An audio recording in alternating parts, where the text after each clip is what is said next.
Assalamualaikum warahmatullahi wabarakatuh, salam pencerahan. Apa kabar pemirsa TVmu dimanapun Anda berada? Berita TVmu kembali hadir dengan sejumlah informasi yang cerdas dan mencerahkan diantaranya. Timor Leste mencaplok daerah perbatasan. Situasi ini memicu ketegangan dengan pemerintah Indonesia. Era masyarakat ekonomi ASEAN berpotensi memunculkan korupsi antar negara. Serta sejumlah informasi dari mancanegara. Bersama saya Boy Editya, inilah berita TVmu selengkapnya.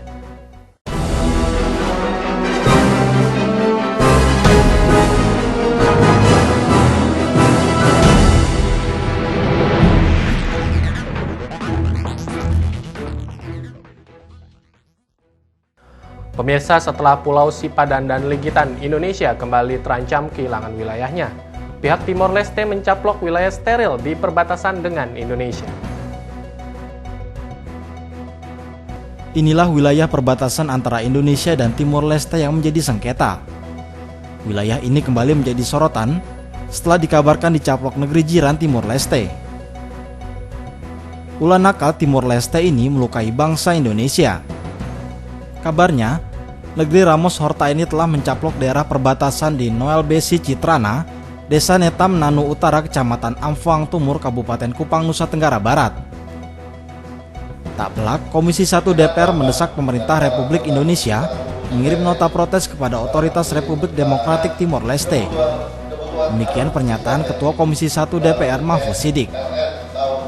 Selain itu, kata Mahfud, pemerintah RI segera berkomunikasi dengan pemerintah Timor Leste untuk membentuk tim investigasi bersama guna menyelidiki dugaan penyerobotan ini. Jika hasil temuan tim ini membuktikan dugaan penyerobotan wilayah ini, sudah seharusnya Timor Leste mengosongkan daerah sengketa sesuai kesepakatan awal untuk mengosongkan daerah sengketa. Pendapat senada juga dikemukakan anggota Komisi 1 DPR RI Andika Pandu Puragabaya. Politikus Partai Gerindra ini pun meminta pemerintah segera turun tangan memprotes tindakan pelanggaran wilayah. Menurut Andika, masalah kedaulatan teritorial harus keras, tak bisa ditawar. Persoalan perbatasannya yang dibiarkan berlarut-larut, lanjut Andika, berdampak negatif terhadap diplomasi Indonesia di daerah perbatasan. Tim TVmu memberitakan dari Jakarta. Anggota Komisi 1 DPR RI Supyadin Aris Saputra membenarkan kabar adanya pembangunan sejumlah wilayah bangunan di wilayah steril perbatasan Republik Indonesia dan Timor Leste. Situasi ini dapat memicu ketegangan di antara dua negara. Anggota Komisi 1 DPR Supyadin Aris Saputra mengatakan dirinya mendapatkan informasi dari Pangdam Udayana terkait pembangunan di wilayah steril perbatasan Indonesia Timor Leste. Menurut mantan Pangdam Udayana ini, mendirikan sebuah bangunan di wilayah steril adalah tindakan ilegal dan dapat memicu konflik perbatasan. Mayor Jenderal TNI Purnawirawan ini menyarankan Pangdam Udayana beserta pemerintah daerah setempat segera mengecek ke lokasi pembangunan ini. Selain itu, Supyadin meminta TNI untuk meningkatkan patroli dan penjagaan di wilayah perbatasan. Tim TVmu memberitakan dari Jakarta.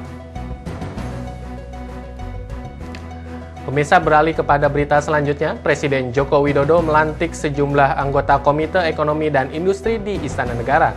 Pelantikan ini juga dihadiri oleh Wakil Presiden Yusuf Kala dan sejumlah menteri lainnya. Presiden Jokowi melantik Sutrisno Bachir sebagai Ketua Komite Ekonomi dan Industri Nasional atau KEIN. Selain Sutrisno Bachir, Jokowi juga melantik politisi PDI Arief Budimanta sebagai Wakil Ketua dan Putri Wardani sebagai Sekretaris KEIN. Pembentukan Komite Ekonomi dan Industri Nasional sendiri sesuai dengan Peraturan Presiden atau Perpres nomor 8 tahun 2016. Berdasarkan Perpres tersebut, Jokowi telah memilih 17 anggota KEIN dengan beragam latar belakang baik dari akademisi, peneliti ataupun pelaku usaha. Mereka antara lain Henry Saparini, Muhammad Fadil Hasan, Aris Mufti, M. Najih, dan Muhammad Syafi'i Antonio. Presiden Jokowi berharap KEIN mampu membuat roadmap industrialisasi yang akan menyerap tenaga kerja cukup banyak. Selain itu, pada hari yang sama, Jokowi juga melantik Nazir Fuad sebagai Kepala Badan Restorasi Gambut atau BRG. Nazir dilantik berdasarkan keputusan Presiden nomor 3M tahun 2016. Mantan Direktur WWF ini dipercaya mampu membebaskan Indonesia dari kebakaran hutan yang sebagian besarnya terjadi di lahan gambut. Badan Restorasi Gambut merupakan lembaga baru yang dibentuk pemerintah. Lembaga ini didirikan sebagai salah satu upaya pemerintah dalam mencegah kebakaran hutan dan lahan terjadi di Indonesia. Debbie Novia, Deddy Musoni memberitakan dari Jakarta. Dewan Pertimbangan Majelis Ulama Indonesia kembali mengadakan rapat penyusunan draft naskah meluruskan kiblat bangsa untuk kedua kalinya. MUI menitik beratkan kepada isu-isu mengenai sosial politik, sosial ekonomi, dan sosial budaya. Dewan Pertimbangan Majelis Ulama Indonesia atau MUI kembali mengadakan rapat penyusunan draft naskah meluruskan kiblat bangsa yang akan menjadi pandangan dan taujihat Dewan Pertimbangan MUI kepada bangsa dan umat. Dalam naskah ini terdapat evaluasi kritis terhadap kehidupan berbangsa dan bernegara yang telah mengalami deviasi, distorsi, dan disorientasi. Ketua Dewan Pertimbangan Majelis Ulama Indonesia Din Samsudin menjelaskan, Dewan Pertimbangan Majelis Ulama Indonesia memfokuskan pada 3 hal, sosial politik, sosial ekonomi, dan sosial budaya. Sikap ini dibentuk untuk menghadapi persaingan global. Dalam bidang sosial politik, perlu ada konsolidasi demokrasi untuk tidak kebablasan salah kaprah dari pesan sila keempat Pancasila. Begitu pula dalam bidang ekonomi, sosial ekonomi, antara lain harus betul-betul mengamalkan amanat dari pasal 33 Undang-Undang Dasar 45 bahwa sumber daya alam dikuasai oleh negara dan dimanfaatkan bagi sebesar-besar kemakmuran rakyat. Dan juga pada sosial budaya kita menengarai lemahnya, hilangnya, mengendurnya jati diri bangsa, identitas bangsa, sementara kita berhadapan dengan sebuah persaingan global. Selain itu, Din pun menambahkan, ketika nantinya naskah ini akan dikomunikasikan kepada stakeholder terkait seperti partai politik, pemerintah, dan kekuatan bangsa lainnya untuk menyamakan pandangannya. Sebab Dewan Pertimbangan MUI mengetahui jika ada pihak-pihak lain yang memiliki pemikiran yang sama, dan tentunya penyelenggaraan perubahan ini akan dilakukan melalui mekanisme konstitusi yang ada. Noviani Nuraini, Yunus Priyonggo memberitakan dari Jakarta. Revisi Undang-Undang KPK masuk ke dalam Prolegnas 2015-2019. Benarkah revisi ini untuk melemahkan KPK? Simak informasi selengkapnya setelah jeda berikut.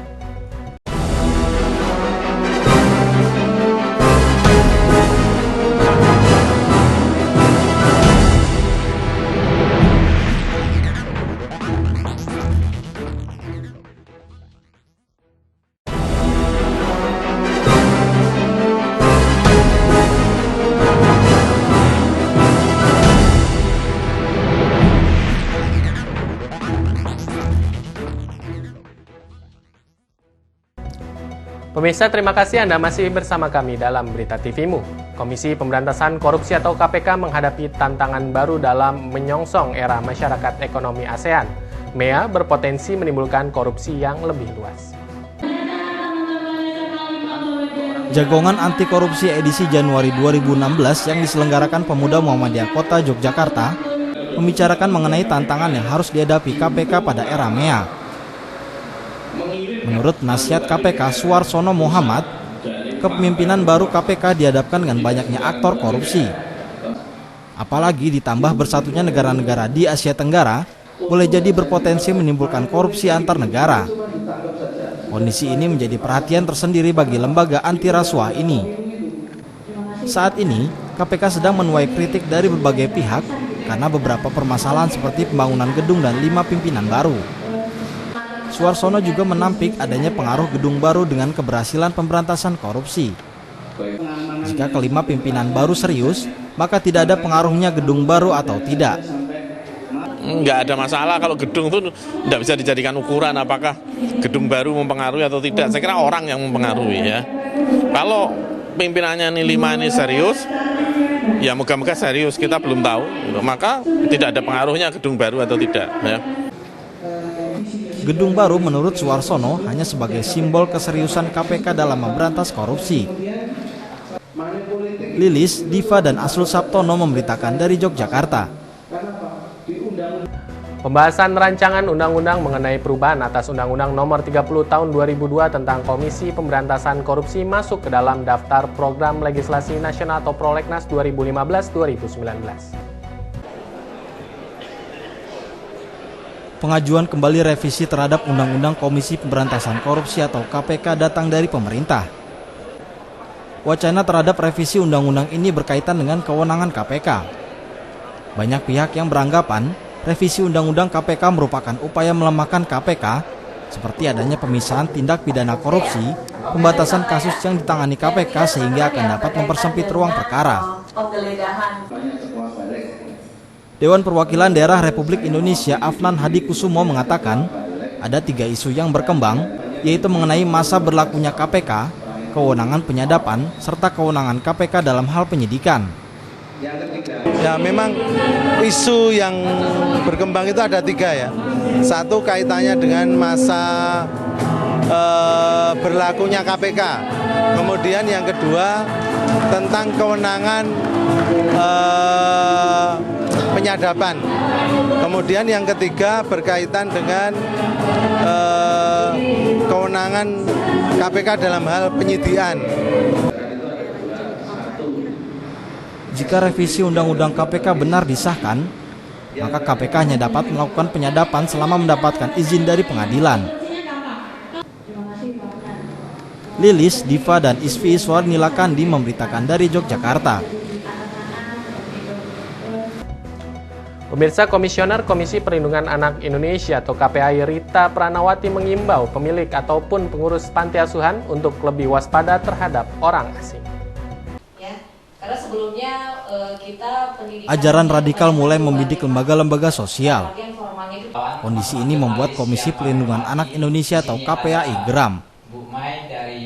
Penangkapan teroris di kawasan panti asuhan Dapur Yatim Indonesia menjadi trauma tersendiri bagi pihak panti asuhan yang mendapatkan stigma negatif dari masyarakat. Insiden ini mendorong Komisioner KPAI Rita Pranawati menghimbau pemerintah dan pengasuh atau pengelola panti asuhan segera melakukan langkah strategis membentengi paham radikal di lembaga sosial. Teman-teman pengurus LKSA dan SAA harus meningkatkan kemampuannya untuk bagaimana membentengi anak-anak untuk tidak mendapatkan ajaran radikal. Untung itu belum mengajari anak-anak apapun ya, hanya numpang sholat gitu. Ini kalau sebentar lagi aja, sebulan 2 bulan dia mungkin sudah ikut membantu ngajarin. Niatnya mungkin dianggap baik, tapi kan ternyata itu tidak semudah itu. Itu artinya kan warning system yang harus kita bangun cukup kuat. Siapapun tidak bisa masuk begitu saja ketika dia memang tidak mengetahui panti dan seterusnya. Adakan kegiatan langsung. Rita juga mengatakan apa yang terjadi di panti asuhan Dapur Yatim Bandung adalah peringatan bersama. Beruntung teroris hanya numpang sholat saja, belum pada tahapan penyebaran paham radikal ke anak-anak panti. Untuk itulah Rita meminta semua pihak untuk lebih waspada. Arina Nurrohmah, Trio Prasetyo memberitakan dari Jakarta. Pemirsa, Kementerian Riset, Teknologi, dan Pendidikan Tinggi meninjau persiapan Universitas Ahmad Dahlan untuk menggelar program studi kedokteran. Simak informasi selengkapnya setelah jeda berikut.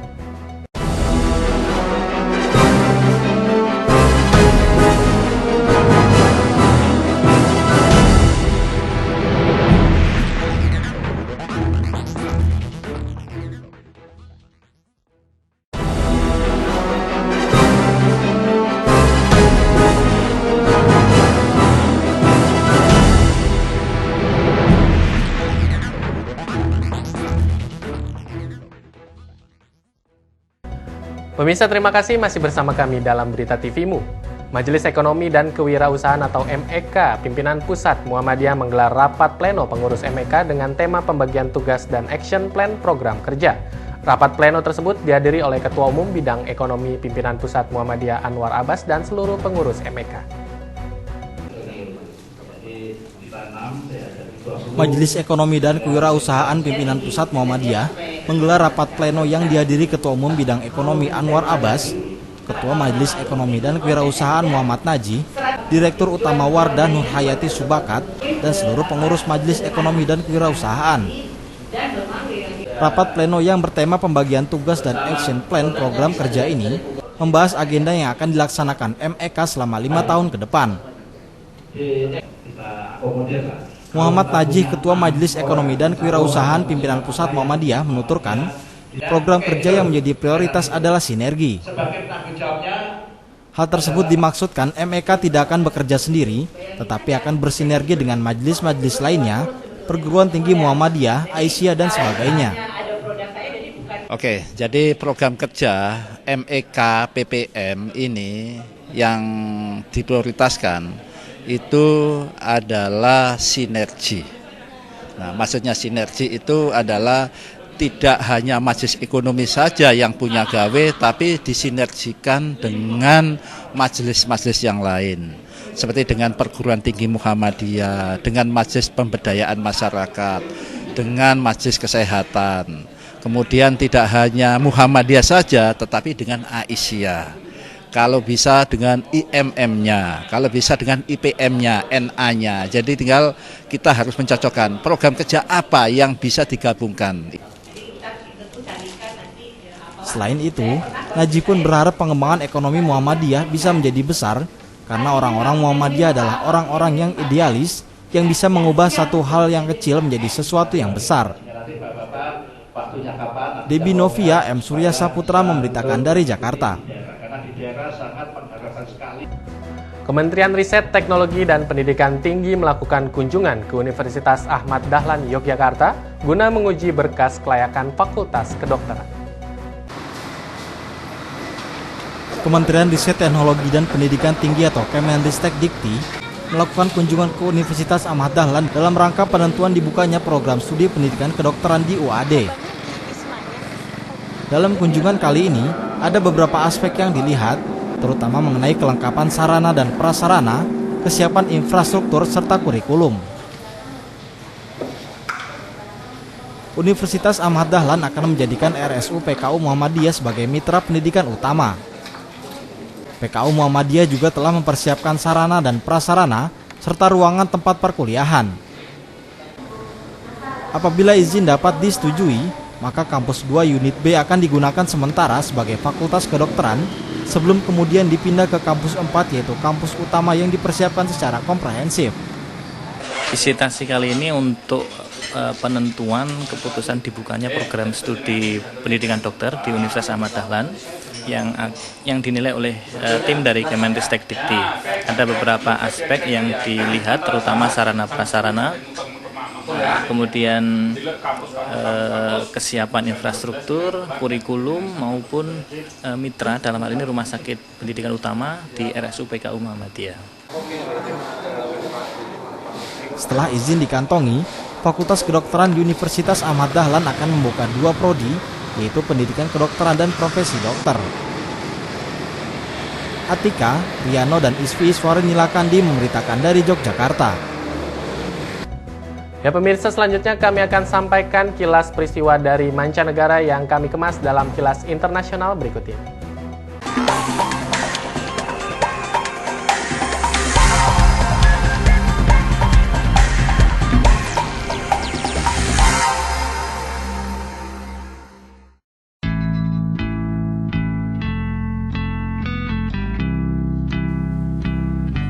Banyaknya serangan-serangan mendadak oleh warga sipil terhadap kaum muslimah di Amerika dan Eropa mendorong para muslimah New York mengikuti pelatihan-pelatihan bela diri yang diselenggarakan Women's Initiative for Self-Empowerment atau WISE. Why did you join WISE? Bencana kekeringan yang melanda negara-negara di selatan Afrika telah mengantarkan setidaknya 14 juta orang menderita kelaparan. Penyebab terhentinya produktivitas pertanian dan peternakan tak lain karena kekeringan dahsyat yang belum pernah ada sedemikian parahnya. Selain itu, bencana kekeringan dan kelaparan juga melanda daerah-daerah di utara Afrika seperti di Somalia dan Ethiopia. Sebuah universitas dekat kota Islamabad mendapatkan serangan bom dan tembakan dari sekelompok teroris ketika para dosen dan mahasiswa sedang melaksanakan upacara peringatan pendiri universitas tersebut. Sejauh ini dinyatakan 21 orang tewas, termasuk salah satu profesor kimia universitas tersebut.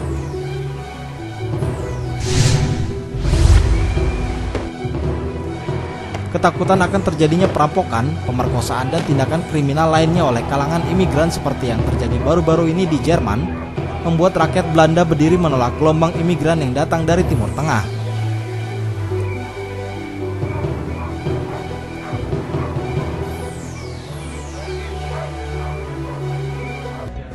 Pemirsa, Kilas Internasional tadi sekaligus menutup perjumpaan kita pada kesempatan kali ini. Saya Boy Aditya dan kerabat kerja yang bertugas pamit undur diri dari hadapan Anda. Salam pencerahan. Wassalamualaikum warahmatullahi wabarakatuh.